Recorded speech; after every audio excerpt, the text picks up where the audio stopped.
अरे इनके लिए शुरुआत हो चुकी है। ध्यान दीजिए, पहली क्लास है आज एडवांस अकाउंटिंग की, तो थोड़ा सा डिस्कशन करूंगा about the syllabus like we did in first subject that is accounting. इसमें जो पेपर पैटर्न होगा, तो I don't need to tell you कि पहला क्वेश्चन का मतलब paper pattern will be very similar to the accounting pattern, ठीक है ना। फर्स्ट क्वेश्चन क्या होगा फिर, यानी पहला क्वेश्चन होगा टोटल के टोटल 20 नंबर का एएस आएगा, कंपलसरी वाला क्वेश्चन होगा दैट। बाकी कितने क्वेश्चन और होंगे, 5 5 में से कितने करने हैं, 4, तो मतलब बाकी 80 मार्क्स का पेपर इधर होगा, ठीक है ना। यहाँ पे डिफरेंशिएशन किया जाएगा, लाइक अकाउंटिंग में आपको क्वेश्चन का थोड़ा वेटेज ज्यादा दिया जाएगा, यहाँ पे क्वेश्चन के जो पार्ट्स होते हैं वो ज्यादा होते हैं कंपैरेटिवली। सो अकाउंटिंग से आप कह सकते हो ये +10% लेंथी होता है अकाउंटिंग का paper itself, it's a lengthy paper, ठीक है ना। इतना नहीं है कि मतलब होगा नहीं, हो जाएगा आराम से। अगर पूरे सीए के सिलेबस में सबसे लेंथी पेपर होता है तो वो है टैक्सेशन का, ठीक है ना, चाहे वो फाइनल में हो चाहे इंटर में हो। बाकी और पेपर भी ऑब्वियसली सीए इंटर है या फाइनल है तो लेंथी पेपर तो होता ही होता है। ये जो ग्रुप 1 का अकाउंटिंग उससे 10% ज्यादा लेंथी है, बट गेटिंग पास्ड इजी है, ठीक है ना। हाँ, इन कंपैरिजन टू ग्रुप 1 यहाँ पास होना इजी है, उसके लिए जो रेगुलर क्लास में नहीं, आकाश से बाहर बेटा तब तक वो भी रहता है जब तक उसके चैप्टर्स कंप्लीट नहीं होते। I still, you know departmental accounting? No. बोलो, डिपार्टमेंट नहीं, you know branch accounting? No. Investment account तो जब तक पढ़ोगे ना तो वही है ना, एग्जैक्टली सेम। बैंकिंग कंपनी का नाम केवल सुना है बैंक के बारे में, है ना, तो 2-4% वही 11th क्लास में नंबर लाने थे इसलिए इकोनॉमिक्स में पढ़ लिया था, नहीं तो वो भी नहीं पढ़ते हम। तो चीजें यहाँ डिफरेंशिएटेड मिलेगी, हाँ टिपिकल चीजें, बट यहाँ पे याद रखना जो मैक्सिमम बहुत सी चीजें फॉर्मेट बेस्ड है, तो नंबर यहाँ पे लाना, एटलीस्ट पासिंग मार्क्स लाना इजी है, उसके लिए जो रेगुलर क्लास में है। और अच्छे नंबर लाना तो घर पे भी रेगुलर रहना पड़ेगा, किस चीज में, सेल्फ स्टडी, ठीक है ना, पक्की बात। देखो अब आज आप पहली क्लास में हो तो मैं आपको एक बात सीधे सीधे बता दूं, अगर आज आपने डिसाइड कर लिया that you have to appear for both group, तो फिर चाहे धरती फट जाए चाहे आसमान उलट पुलट जाए, आप उस डिसीजन को चेंज मत करना। A lot of time you will feel heavy burden, ज्यादा बोझ लगेगा कि यार मेरे ऊपर इतना बर्डन है, मैं बहुत प्रेशराइज फील करूंगा।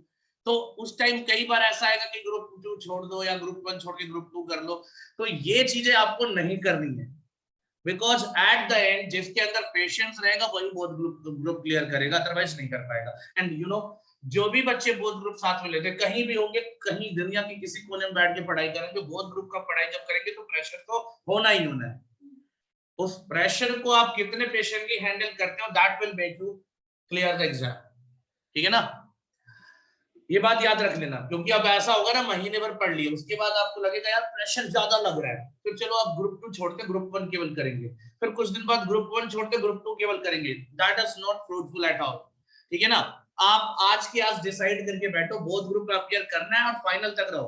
देखो आपको अगर आपका महीना अभी मार्च शुरू हुआ है, तो अप्रैल में जून मोस्ट प्रोबेबली अगर खत्म भी कर दिया जाए, you'll get definitely you'll get 3 months 4 months around आपकी सेल्फ स्टडी के लिए ही होगा, revision and self study 3-4 months, ठीक है ना। एग्जाम नवंबर में होंगे, तो अगर मैं नवंबर से स्टार्टिंग में होंगे तो अगर लगा लो अक्टूबर मिलेगा, उसके पहले सितंबर, उसके पहले अगस्त, तो अगस्त सितंबर अक्टूबर तो प्राइमरीली आपको ग्रिप में मिलेंगे, अपने हाथों में मिलेंगे, 3 महीने बहुत है। लेकिन आई विल ट्राई कि आपको 1 महीना और एक्स्ट्रा दे दूं, कौन सा, तो 1 महीना एक्स्ट्रा, मतलब एटलीस्ट मैं बोल रहा हूँ ना 3 से 4 महीने you will get for self study. At that time इधर जो प्रेशर फील करोगे ना, उधर प्रेशर एकदम रिलीज रहेगा, सेल्फ स्टडी का टाइम रहेगा, ठीक है ना। तो आने जाने का, यहाँ पे बीच में गैप होने का, वो सब टाइम खत्म हो जाएगा, वो तुम्हारी सेविंग होगी, ठीक है ना। तो लास्ट के 3-4 महीने में प्रेशर कम होगा, तो अगर इधर तुमने प्रेशर फील करके तुम्हारा डिसीजन बदल दिया that you are not going to appear for group 2, तो फिर लास्ट के 4 महीने 3 महीने में तुम पछताओगे कि इतना टाइम तो था, अगर यहाँ पे वहां पे प्रेशर लेके किसी भी तरह कंप्लीट कर लेते सिलेबस को, तो इधर 3-4 महीने में हम उस चीज को रिवाइज करके पूरा चैप्टर ग्रिप में ला देते। बोथ ग्रुप देने के कई एडवांटेज होते हैं, बहुत से एडवांटेज होते हैं, ठीक है ना। एंड ऑब्वियसली आप कॉलेज गोइंग अगर होगे तो भी आपका कोई फर्क नहीं पड़ेगा, और नहीं होगे तो ज्यादा अच्छा। Like if you are going regular college, अब रेगुलर कॉलेज जाने का मतलब मेरे को लगता नहीं कुछ, it is totally waste of time, ठीक है ना। सीरियसली बता रहा हूँ, it is totally waste of time. बहुत कुछ नहीं क्या कराएंगे कॉलेज वाले, तुम इतना पढ़ लोगे ना बेटा 4 महीने में कि तुम जो कॉलेज में टीचर आता उसको पढ़ाओगे। No offence to B Com teachers, graduation teachers, but that is 100% true. मैं देखो सच जो मेरे अंदर वो निकल आता, फिर बाद में हो सकता है कि कहीं कुछ वायरल वायरल हो जाए तो मुझे जेल करा दे, तो वो अलग बात है, बट आई डोंट केयर। जो सच है वो निकल ही जाता है। ग्रेजुएशन के टीचर्स की क्वालिफिकेशन अच्छी होती है, कहाँ पे, A4 साइज पेपर में, डिग्री में, डिग्री में उनकी क्वालिफिकेशन बहुत अच्छी होती है, पीएचडी करने के बाद भी, ठीक है ना। वो मतलब मेरे को नहीं लगता कि वो डिजर्व करते हैं, मतलब 90%, 10% उसमें होते हैं अच्छे, ठीक है, जो स्किल और नॉलेज भी रखते हैं। बाकी 90% की हालत ये होती है कि वो बस उतना ही जानते हैं जितना उस बुक में जिसको पढ़ा रहे लिखा हुआ है। अगर वहां गलत लिखा हो तो वो तुम्हें गलत भी पढ़ाते हैं, ये होता है। तो ये चीजें हैं, तो आप कॉलेज को इतना सीरियसली नहीं लोगे, अगर जाते भी तो सीरियसली नहीं लोगे कि यार कॉलेज में हम फेल, कभी नहीं फेल होगे, याद रखना, ठीक है ना। पर वैसे भी कॉलेज में फेल होके सीए पास हो गए, ये प्राउड मोमेंट। सोचो कोई बीकॉम में फेल हो गया, सीए पास हो गया एक बार, इतनी बड़ी बात है। होता है। एक बार सीपीटी का ऐसे पेपर था, सीपीटी में तो ऐसा होता था 12th अपीयरिंग बच्चे दे सकते थे, तो 12th अपीयरिंग बच्चे ने एग्जाम दिया, एग्जाम का रिजल्ट तो होल्ड कर लिया गया, क्यों, 12th में फेल हो गया। एंड आई नो, क्योंकि मैंने पढ़ाया और उसके टेस्ट लिए थे, उसको मुझे एब्सोल्युटली पता था कि वो सीपीटी में पास था, क्योंकि क्वेश्चन पेपर तो पता चल जाता कि क्या क्या क्वेश्चन थे एक्सपेक्टेड उसको, मतलब आई वाज डेफिनेटली श्योर। जैसे कुछ बच्चे होते ना यार ये पास है, वो वाला सीन, और सच में पास होता भी, तो पेपर दोबारा भी करा लेते तो पास हो जाता। So that was the thing, 12th में लापरवाही करके आया, तो ठीक है मेरे लिए वो भी प्राउड मोमेंट था, लेकिन यूजलेस निकला ना। 12th का तो बेसिक क्वालिफिकेशन 12th होती है ना। अब ग्रेजुएशन में फेल हो जाओ कोई टेंशन नहीं, मुझे फर्क नहीं पड़ता, लेकिन सीए में फेल मत होना यार, बेइज्जती लगे, ठीक है। सो पेपर पैटर्न के बारे में जो डिस्कशन था वो क्लियर है, एकदम सिमिलर पैटर्न होगा ईच एंड एवरी पेपर। मैं फिलहाल अकाउंटिंग की बात करूं और एडवांस अकाउंटिंग, दोनों सेम पैटर्न पे होगा, वही सेम तरीका है क्वेश्चन पेपर बनाने का। पहला चैप्टर जो हम शुरू करने जा रहे हैं, अभी मैं शुरू करता हूं यहाँ से, चैप्टर नंबर 1। हाँ, ये 10-11 मिनट जो भी चले ये आपको बताने के लिए है कि आगे क्या करना है, ठीक है ना। हाँ, और कुछ लोग की उसी में इनडायरेक्टली अनइंटेंशनली बेइज्जती भी हो गई, है ना, कॉलेज टीचर्स के। अब तुम्हारे ठीक है, अब ऐसा मत बोलना घर में कोई कॉलेज टीचर होगा, कोई प्रोफेसर होगा तो कह देना उनको बोल रहा हूँ, वो तुम्हारी अपनी सोच है। हाँ, और क्या। So I will start with the first chapter, that is buyback of securities and equity shares with differential right.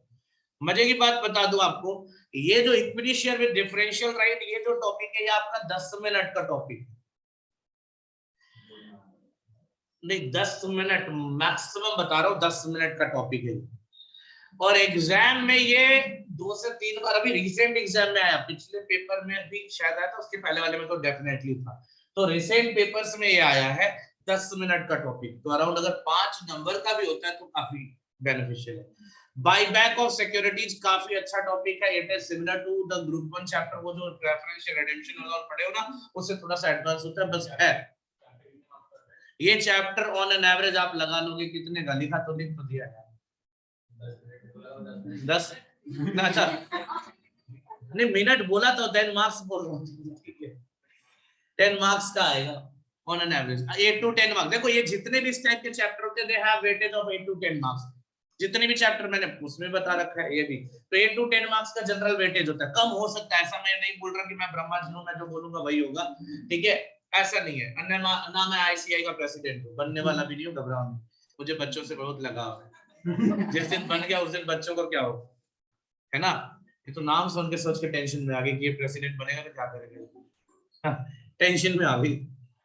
और कुछ तो जो जानते हैं बहुत पहले से, उनको तो पता है कि अगर मैं बना तो क्या होगा।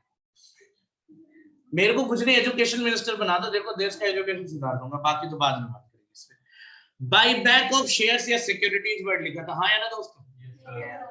तो बायबैक ऑफ शेयर्स या सिक्योरिटीज, अब कौन सी शेयर्स की बात करी जाएगी यहाँ पे? लिखा तो नहीं था ना, तो बताओ कौन सा शेयर होगा? श्योर, एग्जैक्टली, याद रखना। वो भले वहां पे नहीं लिखना है कि by back of equity share, केवल शेयर्स बोले तभी भी क्या होगा? Equity shares. याद रखना इस चीज को, ठीक है ना? Just a second.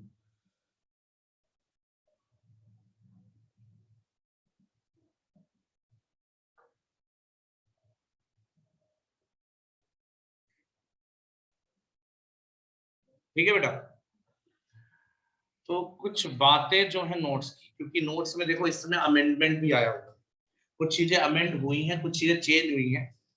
तो मैं आपको नोट्स एक सेकंड स्क्रीन पे ला रहा हूं, just give me some time. हाँ जी बेटा, तब तक अटेंड कर दो। Just wait for 2 minutes, I will start with.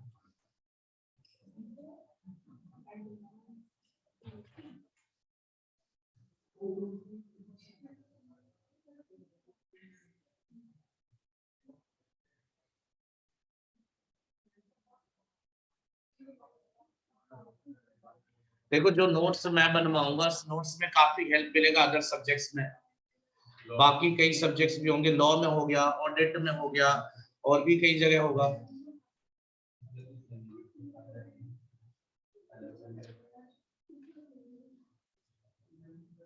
Law में तो कई बार एमसीक्यूज आ चुके हैं, कई बार थ्योरेटिकल क्वेश्चन आ चुके हैं, जो मैं पढ़ा देता हूँ। पिछले पेपर में अराउंड 8 से 10 नंबर आया था ऐसा, जो मैंने अकाउंट्स में पढ़ाया था बेसिकली। लाइक बोनस इश्यू का था, और ये था प्रेफरेंशियल रिडेम्पशन से रिलेटेड, बायबैक का क्वेश्चन था उसमें लॉ। तो काफी क्वेश्चन मिलते हैं। डोंट वरी, राइटिंग मेरी नहीं है। मुझे पता था कुछ लोग ये भी सोच रहे होंगे इतना अच्छा कैसे लिख लिया। मेरी राइटिंग दिखाऊंगा भी मैं। नोट्स मेरे होते हैं, राइटिंग मेरी नहीं होती है, तो इतना भी जलील मत करो। कुछ भी बोल देते हैं यार। ये बच्चा फाइनल में चला गया जिसने लिखा था। अभी अभी जस्ट बहुत ग्रुप क्लियर किया अभी। हाँ, वो राइटिंग की वजह से नहीं गया, ये भी बता दो। तो जितनी अच्छी राइटिंग वाले हो, अब जैसे भूमिका सोचे मेरी तो राइटिंग ठीक ठाक है, एवरेज, बहुत अच्छी तो नहीं है। हाँ मुझे पता, तेरी राइटिंग मेरी जैसी है, मेरी वाली ना। हाँ वही वैसी राइटिंग मेरी भी है, तभी तो मैं बोल रहा हूँ तेरी राइटिंग मेरी जैसी। तो फिर ऐसी राइटिंग वाली तो अरे नहीं, ये अच्छा है ना, वो भी अच्छा है। मैं अपनी राइटिंग भी जानता हूँ ना अच्छी है। ये राइटिंग अच्छी होने से नोट्स नहीं मंगाए जाते, नोट्स जिसका एकदम एक्यूरेटली कंप्लीट होता है उससे मंगाए जाते हैं। ठीक है, फिर राइटिंग अच्छी है खराब, उससे क्या फर्क पड़ता है। चलिए बाय बैक ऑफ शेयर से शुरू करते बेटा, ध्यान दीजिएगा आप सभी लोग, ध्यान देना, लिखने से ज्यादा समझने पे ध्यान देना, क्योंकि नोट्स तो आप फिर पीडीएफ में भेज दूंगा आपको ग्रुप में। ठीक है, व्हाट इज द मीनिंग? देखो बाय बैक, बाय मतलब खरीदना, ऑब्वियसली बैक मतलब रिटर्न, वापस खरीद रहे हो, हाँ या ना? तो पहले आप इश्यू तो करोगे, तो कौन से शेयर वापस खरीदोगे? Equity shares. कहां से खरीदोगे? शेयर होल्डर से। शेयर होल्डर से। अपने खुद के इक्विटी शेयर्स अगर कंपनी ने खरीद लिए हैं शेयर होल्डर से, इक्विटी शेयर होल्डर से ऑब्वियसली, तो उसे बोलेंगे हमने क्या किया, कंपनी ने बाय बैक किया। याद रखना, बाय बैक का मतलब क्या हुआ? कंपनी ने अपने खुद के इक्विटी शेयर मार्केट से, देखो अब तरीका क्या है, एक तो मार्केट से खरीद लिया, ओपन मार्केट से। भाई ये बंदा इक्विटी शेयर होल्डर है, ये मेरी कंपनी के शेयर ले रखा है, ये मार्केट में बेचना चाहता है और मैंने खुद उसको खरीदा, उसको पैसे मतलब मिल गया ना, मैं खुद ही खरीद लेता हूँ। दूसरा, मैं लॉट्स ड्रॉ करूंगा और सारे शेयर होल्डर को ऑफर दूंगा कि भाई तुम लोग जितने लोग चाहते हो अपने अपने शेयर्स ऑफर कर दो, बाई बैक करने जा रहा हूं, ये भी कर सकता हूँ। तीसरा, तीसरा शेयर होल्डर से प्रोपोर्शनेट बेसिस पे। ठीक है, लॉस ड्रॉ करने में तो ऑफर दिया, बाकी शेयर होल्डर से प्रोपोर्शनेट बेसिस पे।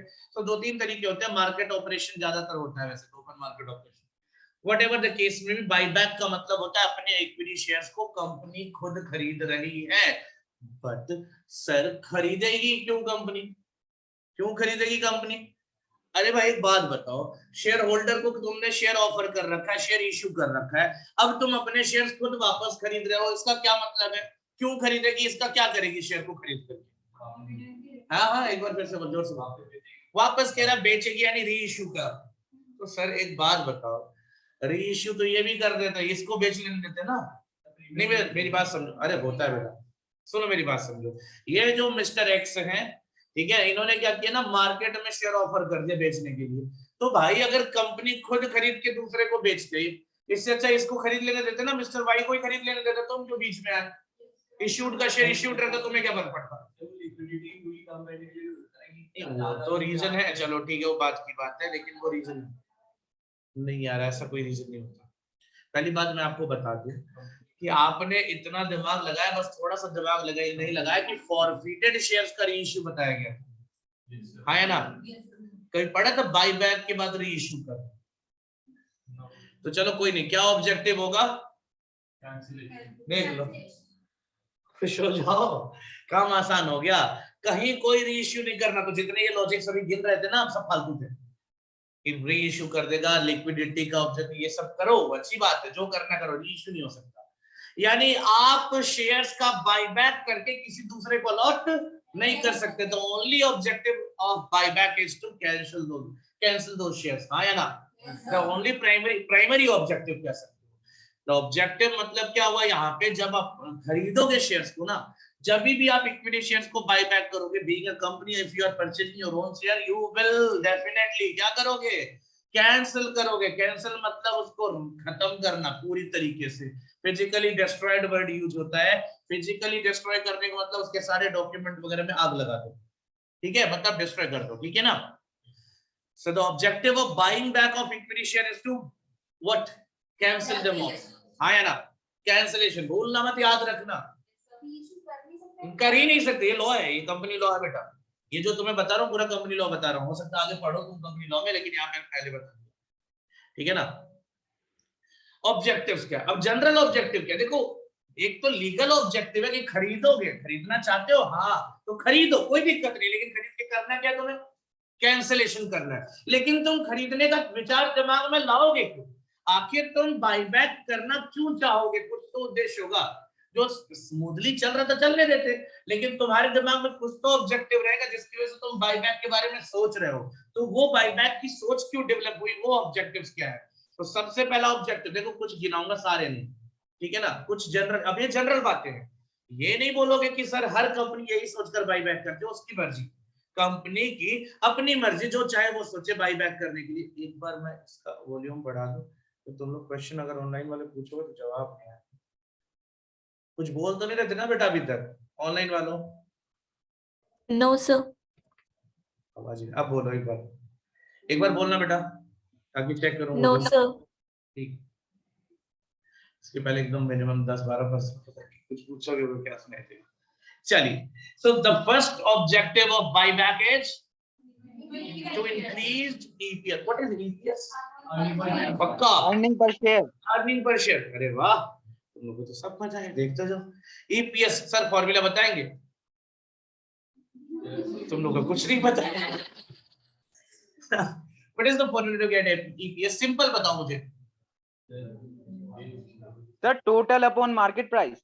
नहीं बेटा, अर्निंग,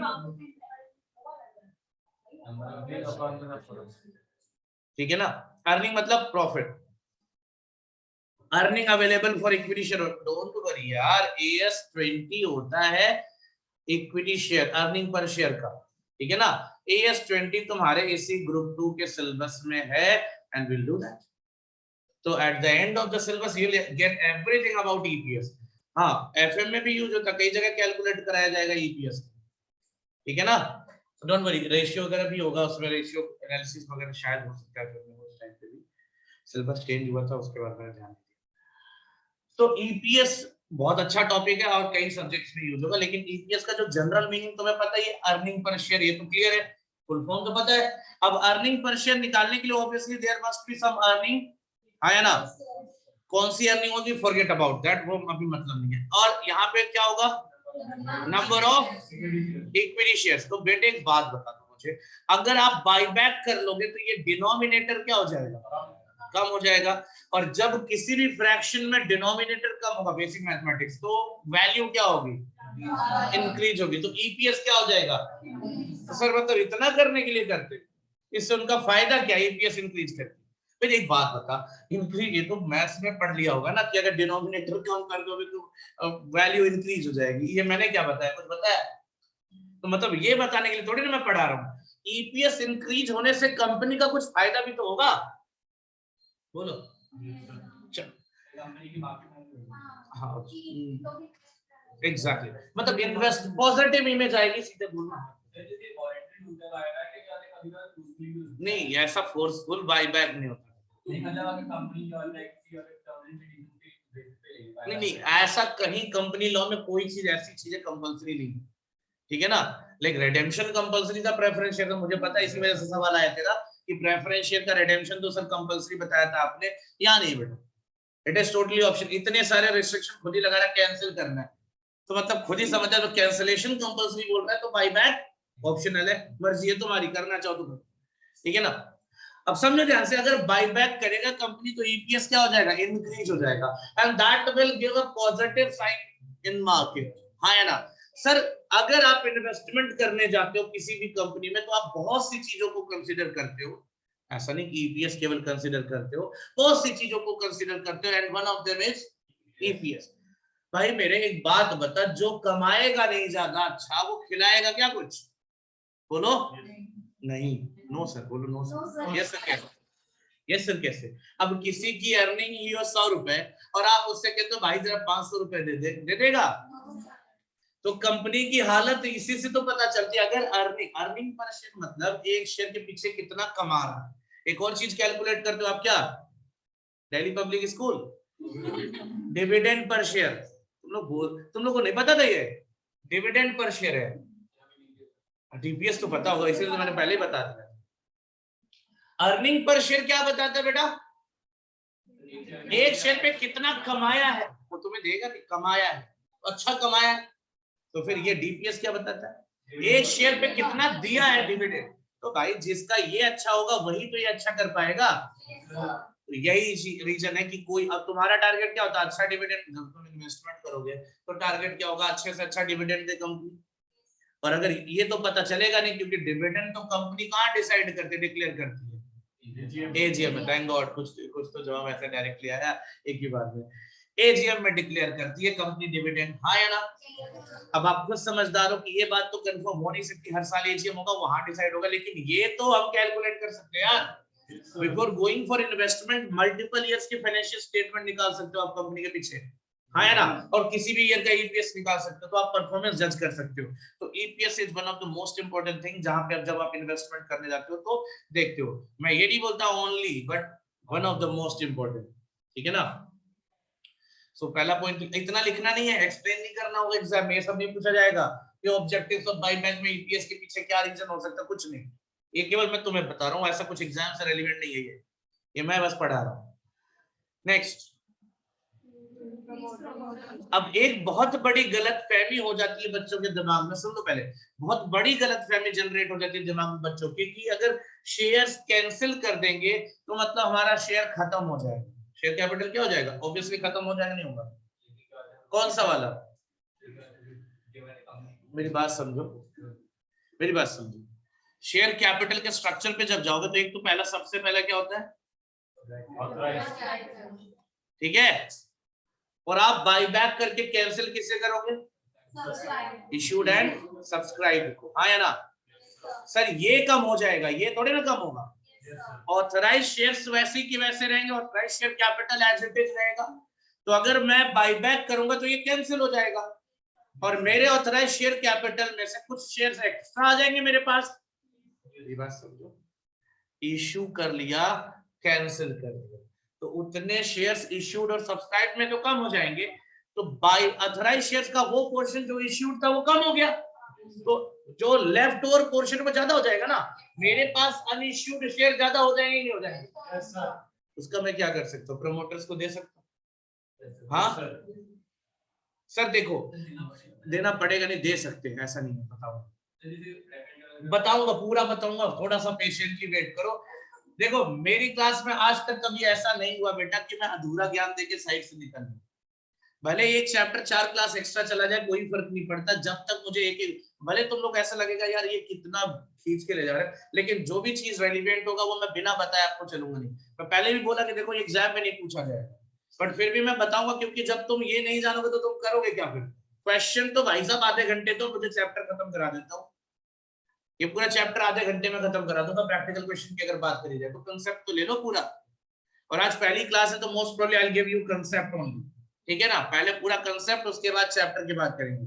और ये स्ट्रेटजी मैं शुरू से हर क्लास में फॉलो कर रही हूं कि चैप्टर शुरू करने की पहली क्लास तो मैं पूरा कंसेप्चुअल बात करूंगा, तो you will get everything, 100% will be there.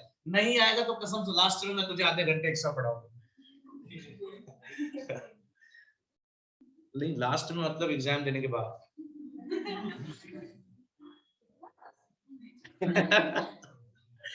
मजाक कर रहा हूँ, सीरियसली मत लेना इस चीज को, ले भी लोगे तो कुछ कर नहीं पाओगे।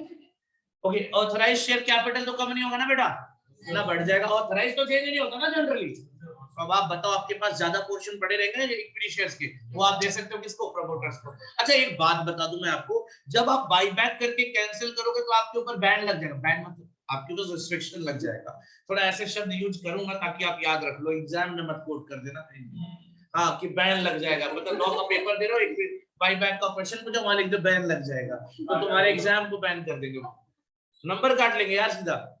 तो आपके ऊपर रिस्ट्रिक्शन लग जाएगा, लेकिन इस रिस्ट्रिक्शन लगेगा पब्लिक इश्यू का, याद रखना। अब जैसे सवाल अभी चैप्टर पढ़ लोगे ना, उसके बाद तुम्हारा ये सवाल आता है, लेकिन मैं पहले ही बता दे रहा हूँ। आप जब चैप्टर पढ़ लेते ना पूरी थ्योरी, तो आपको ये बताता मैं कि कंपनी के ऊपर रिस्ट्रिक्शन लग जाएगा कि कंपनी इतने टाइम तक, कितने बताऊंगा, इतने टाइम तक शेयर इश्यू नहीं कर सकती, सेम शेयर इश्यू नहीं कर सकती, सेम मतलब वही इक्विटी शेयर इश्यू नहीं कर सकती। तो अभी आप कहोगे सर अभी तो आपने बताया प्रमोटर्स को इश्यू कर देंगे, तो प्रमोटर्स को इश्यू करना is not the public issue, ठीक है ना। और दूसरी बात, ये सेम शेयर्स, ये शेयर्स तो यहां से जा रहा है। एक सवाल और आता है कि सर शेयर्स तो कैंसिल हो गए तो फिर इश्यू कहां से कर रहे हैं भाई, ये कैंसिल हुआ है, अनइश्यूड शेयर्स बढ़ गए, बल्कि मेरे पास शेयर्स है, यहां कैंसिल हुआ, इश्यूड वाला कैंसिल हुआ है। यानी जिनका अकाउंटिंग रिकॉर्ड मेंटेन था वो कैंसिल हुए, जिनकी अकाउंटिंग नहीं हुई है वो कैंसिल नहीं हुआ, बल्कि वो बढ़ गए। ठीक है ना। हाँ रिस्ट्रिक्शन लगेगा, भी बताऊंगा कितने टाइम का है, कैसे क्या है, सब बताऊंगा। सो 2 पॉइंट क्लियर है बेटा। नेक्स्ट क्या है, to discourage others to take over the shares. Do you know subsidiary and holding company? Yes sir. What is holding subsidiary? या अगर कोई कंपनी किसी दूसरी कंपनी में 51%, no not 51%, more than 50%, more than 50%। बच्चे एक बात यहीं पे क्लियर कर दो, क्योंकि कंपनी अकाउंट मैंने भी पढ़ा है फाउंडेशन वाला, और वहां मैंने रटवाया था कि only in case of definition of government company, if the question is about government company, तो वहां केवल ये शब्द होता है not less than 51% of paid up share capital, उसके अलावा नहीं। तो अब आप अपना टर्म बदलो, मोर than 50%, more than half equity shares अगर आपके पास है तो आप क्या हो जाओगे, holding. Do you no associate company? Yes sir. क्या At least 20%. तब तो होल्डिंग हो जाएगी। तो कुछ तो डेफिनेशन अपने दिमाग में बना लो, बिल्कुल सही जा रहे हो। 20 से ज्यादा और मतलब 50 से कम। 50 से कम, एग्जैक्टली, ठीक है ना। 50 से कम नहीं, अप टू 50%। तो इसको एग्जैक्टली याद रखना, 20 to 50। मोर देन 50 होगा तो क्या होगा, होल्डिंग सब्सिडियरी। सर ये क्यों बता रहे थे, एक बात बताओ, अगर ऐसा कोई बंदा मार्केट से मेरी कंपनी के इक्विटी शेयर खुद खरीद ले, और वो बंदा ऐसा, मैं नहीं चाहता कि मेरे कंपनी के मैनेजमेंट या फेस में टांग अड़ाए, तो कर सकता है, टांग तोड़ाएगा। जब वो एसोसिएट हो जाएगा या होल्डिंग हो जाएगा तो टांग तोड़ाएगा बार बार। या ऐसे ही समझो, फिर इतना डीप में नहीं जाना चाहिए, तो ऐसे समझो मैं नहीं चाहता कि कोई भी ऐरा गैरा मेरी कंपनी के शेयर्स ले ले, है ना।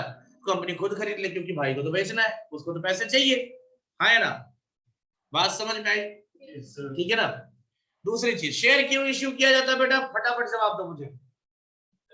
The only objective is to get money, हाँ या ना। लेकिन अगर कंपनी के पास इतना पैसा पहले से ही पड़ा हो कि कंपनी के पास दीमक लग रहा है नोटों में, अब बताओ क्या करें? तो भाई साहब क्या करें, शेयर्स को बाई बैक कर ले, इक्विटी शेयर्स को बाई बैक कर लेगा, इक्विटी शेयर जो है कि कम हो जाएंगे, डिविडेंड भी इन फ्यूचर कम जाएगा, पैसा जो एक्स्ट्रा पड़ा हुआ यूज हो जाएगा। और याद रखना सर, आप कहोगे सर लेकिन उसके ऊपर तो रिस्ट्रिक्शन लग जाएगा ना कि फिर दोबारा इश्यू नहीं कर सकता। मैंने ये नहीं बोला दोबारा इश्यू नहीं कर सकता, रिस्ट्रिक्शन लिमिटेड टाइम का लगेगा, बाद में तो कर सकता है जरूरत पड़ने पे ना। तो अभी फिलहाल जरूरत नहीं है, बाई बैक करके रख लिया, और जब कभी 2-4 साल बाद जरूरत पड़ेगी, बताऊंगा अभी, तो री इश्यू कर सकता, मतलब पब्लिक इश्यू कर सकता है। ये देख लो, नहीं ये तो जबरदस्ती नहीं कर सकते, ये भी बात है, लेकिन होता है ना, बेचने वाले कुछ तो होते हैं, ठीक है। अब उसको देखो, अभी जब तुम प्रैक्टिकल क्वेश्चन पढ़ोगे ना, उसी में कई जगह लिखा रहेगा इस सवाल का, तुम्हारे सवाल का जवाब, कि जनरली क्या करते हैं, प्राइस हायर कर देते हैं। अब तुम्हारा शेयर मार्केट में भी, जो मेरा शेयर चल रहा है वो 12 रुपए में चल रहा है, लेकिन अगर मैं तुम्हें ऑफर दूं कि तुम जो शेयर ले रखे हो 15 रुपए में मुझे बेच दो, मार्केट में बेचोगे 12 रुपए में मिलेगा, मेरे को बेचो मैं 15 रुपए दिन में खरीदने के लिए तैयार हूं, तो कुछ तो हो जाएंगे एग्री। यही है, तुम तो मार्केट प्राइस देख ही रहोगे ना, यार मेरे शेयर का तो मार्केट प्राइस 12 रुपए चल रहा है, यानी अगर 10 शेयर है तो 120 रुपए मिलेगा, और कंपनी कह रही मैं 150 रुपए देने के तैयार हूं, तो फिर क्या होगा, जो फायदा मिल रहा होगा यूनिक तरीके का है। तो इस तरह से कंपनीज करती है बेटा। खैर ये प्रैक्टिकल बात हो गई, वो चीज यहाँ पे क्लियर नहीं हो सकती, वो रियल लाइफ में होगा। थर्ड पॉइंट क्या, discourage others to take over the share, दूसरों को शेयर लेने से मना करना चाहता हूं, नहीं लेने का ऑप्शन ही नहीं देना चाहता, वो सब बताया नहीं था एसोसिएट और होल्डिंग वाला। तो मैं नहीं चाहता कि कोई ऐसी कंपनी जो हमारी कंपनी की अभी 18% होल्डर है और 7% शेयर इस भाई के पास है, ध्यान से देखो 18% की होल्डर है कोई एक कंपनी है, 7% शेयर इसके पास है मेरी कंपनी के, वो ऑफर कर रहा, फटाक से वो खरीद के 25% की होल्डर बन गई, हो गई एसोसिएट कंपनी, है ना। अब लगेगी अपना राइट यूज करने। 18% तक तो मुंह चुप करके बैठा था, आता था एजीएम में तभी भी कुछ नहीं बोलता था। 18% जैसे 25% हुआ तो एसोसिएट हो गया, और मान लो कोई ऐसी कंपनी 45% होल्ड करके बैठी हो, वो 7% टेक ओवर कर ली तो होल्डिंग बन गई, होल्डिंग ही बन गई सीधा। तो ठीक है ना, वही चीज है। लास्ट पॉइंट है to increase share holders wealth. Share holders wealth share से कम हो जाएंगे, शेयर होल्डर्स भी कम हो जाएंगे, तो जो नेट एसेट कंपनी का होगा वो इन्हीं के बीच में बढ़ेगा, है ना। तो ये चीज है, बाकी एक्सेट्रा बहुत से रीजन होंगे, इसको आप देखना खत्म नहीं होगा, मतलब वो तो कंपनी की अपनी चॉइस है ना, क्या सोच के बाय बैक कर रही है। तो इतने तक कोई दिक्कत नहीं होनी चाहिए बेटे, क्योंकि अब जो टॉपिक शुरू करने जा रहा हूँ वो कोर कंसेप्चुअल टॉपिक है, ये तो ठीक है, फिर भी ये अपनी अपनी सोच के ऊपर डेवलप डिपेंड करता है। अब जो कोर कंसेप्चुअल टॉपिक है उस पर जा रहा हूँ मैं, और सब लोग ध्यान से देखेंगे सुनेंगे।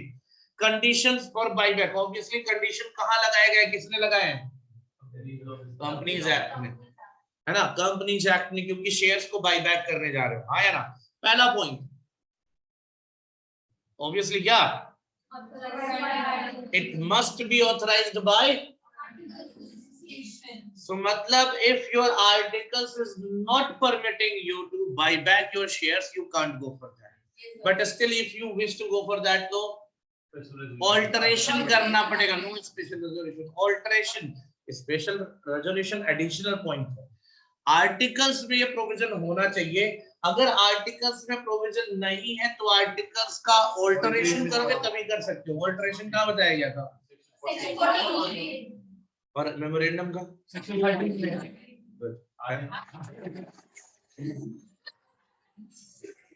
वैसे मुझे थोड़ा सा, मैं थोड़ी देर बाद बोलता आज ही पढ़ा है क्या, क्यों पता है, ये बैच कुछ ज्यादा एक्साइटमेंट में जवाब देंगे, वरना मैं जब पूछता हूँ सर या तो पढ़ा है याद नहीं आ रहा, या तो सर अभी ये वाला टॉपिक बाकी है, मैं अक्सर पूछता हूँ जैसे कोरिलेटेड टॉपिक होते तो मुझे लगता है यार पढ़ के आए होंगे, तो कई बार बच्चे अक्सर करके बोलते हैं ताकि काउंटर क्वेश्चन आए, सर ये वाला टॉपिक बस रह जाता, बाकी सब कर लिया है। सीरियसली ये अभी देखो तुम लोग भी करोगे, मुझे पता है आगे। तो it must be authorised by articles, तो is that okay. Second point, articles के बोलने से काम नहीं चलेगा, उसने तुम्हें ऑथराइजेशन दिया है लेकिन तुम्हें परमिशन लेना परमिशन लेने के लिए बुलानी पड़ेगी मीटिंग, और मीटिंग में पास होगा क्या, रेजोल्यूशन। मेरी बात सुनोगे, स्पेशल रेजोल्यूशन सब अपनी चला लो। अब ये भी आज ही पढ़ के आए हो क्या? स्पेशल तभी इतना देर लग रहा है। हाँ अभी आज ही पढ़ो तभी बार बार मन कर रहा है सारा मेरे ऊपर ही निकाल दो।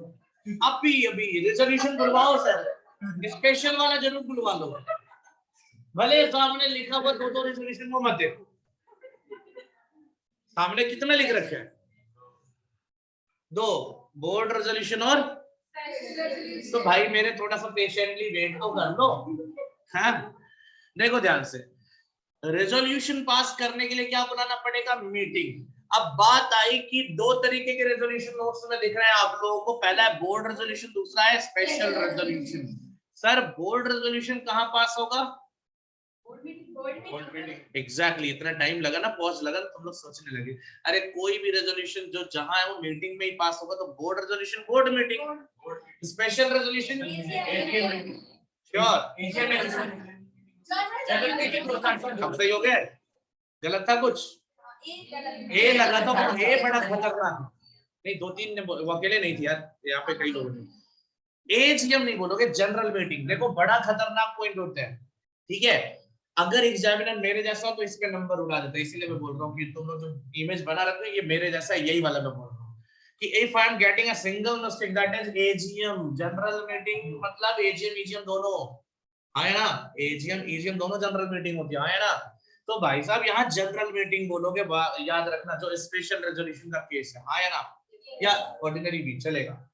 फिलहाल देखो आपको यहाँ पे 2 चीज क्लियर हो गई, या तो आप केवल बोर्ड मीटिंग कर लो या फिर आप क्या कर लो, जनरल मीटिंग कर लो। बोथ आर ऑप्शनल, ध्यान देना ये दोनों ऑप्शनल है। क्या है? दो ऑप्शनल है, दोनों एक साथ नहीं होंगे, तो मतलब ऑप्शनल विद कंडीशन है। क्या सुनना क्या है? सुनो ध्यान से, if your buyback is limited up to, कहां तक? जो मैक्सिमम अमाउंट आप यूज करोगे वो लिमिटेड अप टू है। अभी ये सब लिख के भी दूंगा, टेंशन मत लो। कहां तक है maximum? 10% of paid up share capital plus free reserve plus securities premium. याद रखना ये 3 चीजों को सम अप कर दो और इसके 10% अमाउंट तक ही आप यूज करने वाले हो बाईबैक में, तो कोई दिक्कत नहीं। कहां चल जाएगा? Board resolution is okay.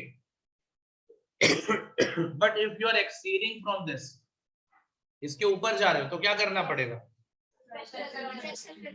ठीक है ना? मतलब बोर्ड ऑफ डायरेक्टर्स को बोल सकते हो मैनेजमेंट ऑफ द कंपनी, और शेयर होल्डर को बोलोगे मालिक, है ना, ओनर ऑफ द कंपनी। सो भाई मालिकों ने आपको यहां तक परमिशन दे रखी है कि अगर 10% तक का